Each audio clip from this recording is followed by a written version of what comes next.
अस्सलाम वालेकुम students, welcome back to smart Taleem. कैसे हैं आप सब? उम्मीद करती हूँ आप सब खैरियत से होंगे, सेहत और ईमान की बेहतरीन हालतों में होंगे।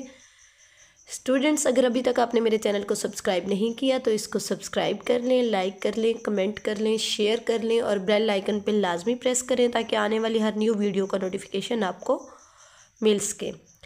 विदाउट टाइम वेस्ट किए हम स्टार्ट करते हैं। चैप्टर 4 जो है सेल साइकिल हमने स्टार्ट किया हुआ है, तो आज इसका हम लेक्चर 10 पढ़ रहे हैं, difference between mitosis and meiosis. कल हमने इनकी सिमिलैरिटीज़ देखी थी, आज हम उनके डिफरेंसेस देखेंगे कि क्या क्या डिफरेंसेस हैं। पहला डिफरेंस देखें, mitosis, parent cell divide only once and 2 daughter cells produce. ये सारा चैप्टर बेटे आप डिटेल में पढ़ चुके हैं। अगर आप में से कोई मेरे चैनल पे न्यू है तो जो मेरा चैनल स्मार्ट तालीम आप विज़िट कर सकते हैं और वहाँ पे जाके आपको इस चैप्टर के सारी की सारी वीडियोस के लिंक्स मिल जाएंगे। तो सारा हम पढ़ चुके हैं, सिर्फ हम उसको गो थ्रू करने लगे हैं। माइटोसिस में क्या होता है बेटा, जो पेरेंट सेल होता है वो 2 में डिवाइड होता है और सिर्फ 2 डॉटर सेल्स प्रोड्यूस होते हैं। लेकिन मियोसिस में क्या होता है, parent cell undergo 2 division, 4 daughter cell produce होते हैं। क्योंकि आपको पता है बेटा, मियोसिस के अंदर 2 डिवीजन होती हैं। एक का नाम है मियोसिस 1 जिसके नतीजे में 2 डॉटर सेल बनते हैं, और फिर है मियोसिस 2। वो 2 डॉटर सेल जब अंडरगोज होते हैं डिवीजन में, जब वो उनमें डिवीजन होती है तो 4 डॉटर सेल, आखिर पे हमें 4 हैप्लॉइड डॉटर सेल्स क्या होते हैं, प्रोड्यूस हो जाते हैं। सेकंड पे है chromosome number remain same as parents. Mitosis में बेटे आपको पता है 46 क्रोमोसोम होते हैं पेरेंट्स के, तो आगे जो डॉटर सेल प्रोड्यूस होता है उसमें भी 46 होते हैं, मतलब सेम टू सेम होते हैं, और ये मोस्टली सोमैटिक सेल में होती है। लेकिन क्या होता है मियोसिस के केस में, क्रोमोसोम नंबर क्या होते हैं बेटे, रिड्यूस टू हाफ। 46 अगर पेरेंट में थे तो गैमेट की बात करें, अगर मदर के गैमेट की बात करें तो एग के अंदर 23 हो जाते हैं और स्पर्म के अंदर भी 23 हो जाते हैं। इनका भी ख़ास मकसद है क्योंकि आगे इन्होंने मिलना होता है, कंबाइन होकर जाइगोट बनाना होता है, इसी वजह से ये हाफ हो जाते हैं ताकि फिर दोबारा इस तादाद को मेंटेन किया जा सके। फ़िलहाल हम जो है डिफरेंसेस देख रहे हैं।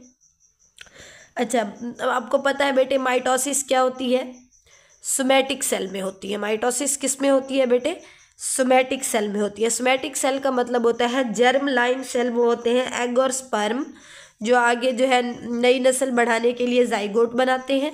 तो जर्म लाइन सेल्स जो हैं बेटे उनके अंदर मियोसिस होती है, लेकिन जो बाकी पूरी बॉडी है उनके अंदर माइटोसिस होती है और उनको कहते हैं सोमैटिक सेल। और ये किस में होती है मियोसिस, जर्म लाइन सेल के अंदर होती है। माइटोसिस में बेटा कोई वेरिएशन अकर नहीं होती। देखिए आपकी स्किन के सेल उतर रहे हैं, वो दोबारा नए बन रहे हैं, तो इसमें कोई तब्दीली नहीं आ रही। हाँ, लेकिन एक इंसान जो है रिप्रोड्यूस करके एक नया इंसान जो है बन रहा है तो उसमें वेरिएशन होती है। वो जो नया इंसान है वो पहले मौजूद इंसानों से ना सिर्फ मुख्तलिफ होता है, उनसे सिमिलर भी होता है। ना वो बिल्कुल उन जैसा होता है, ना ही उनसे बिल्कुल मुख्तलिफ होता है।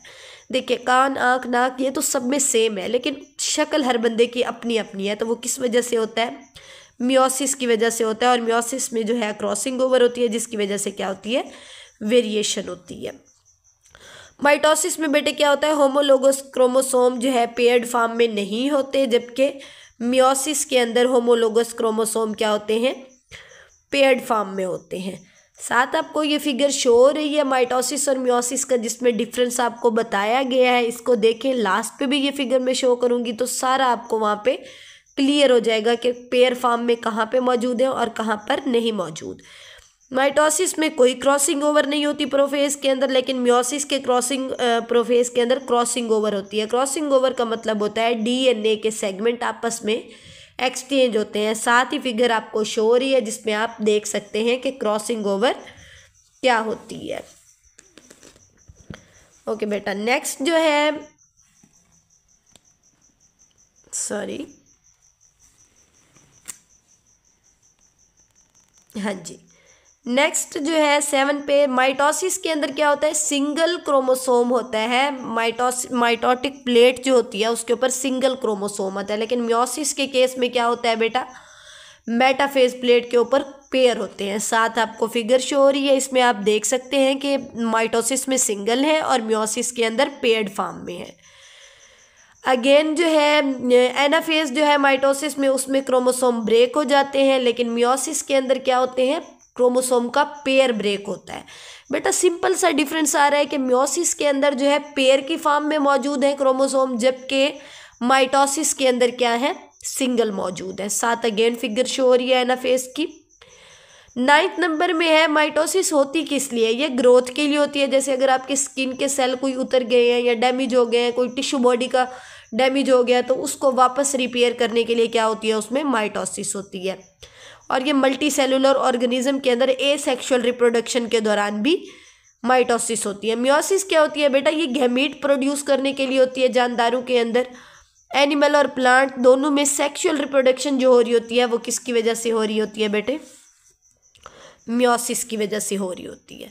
तो ये था बेटे आज का आपका जो है लेक्चर। इस लेक्चर के अंदर जो है आपको डिस्क्रिप्शन बॉक्स के अंदर मैं लिंक इंशाल्लाह डाल दूंगी पीछे मौजूद लेक्चर्स के, अगर आप चाहें तो उनको देख सकते हैं, क्योंकि हम सारा चैप्टर पढ़ चुके हैं। और ये जो मैं अब बातें सारी ओरली बता रही हूँ या थ्योरी की फॉर्म में बता रही हूँ, वो इसलिए बता रही हूँ क्योंकि हम पीछे से कंप्लीट स्टडी कर चुके हैं, डिटेल्स इसकी हम ऑलरेडी पढ़ चुके हैं। ये उन बच्चों को समझ नहीं आएगी जिन्होंने पीछे से लेक्चर नहीं देखे। अगर आप पूरा डिटेल में समझना चाहते हैं तो आपको पीछे के लेक्चर देखने पड़ेंगे और समझने पड़ेंगे, तब जाके आपको पता चलेगा कि माइटोसिस और मियोसिस का क्या डिफरेंस है। बहुत ही ईजी वे में पढ़ाया है। ओके स्टूडेंट्स, अगर अभी तक आपने मेरे चैनल को सब्सक्राइब नहीं किया तो इसको सब्सक्राइब कर दें और दोस्तों को लाजमी शेयर कर दें। अगर कोई भी इशू है तो कमेंट सेक्शन के अंदर आप जो है मुझसे क्वेश्चन पूछ सकते हैं, इंशाल्लाह आपको उसका आंसर प्रोवाइड किया जाएगा। Okay students, thanks for watching, stay connected, thank you and अल्लाह हाफिज़।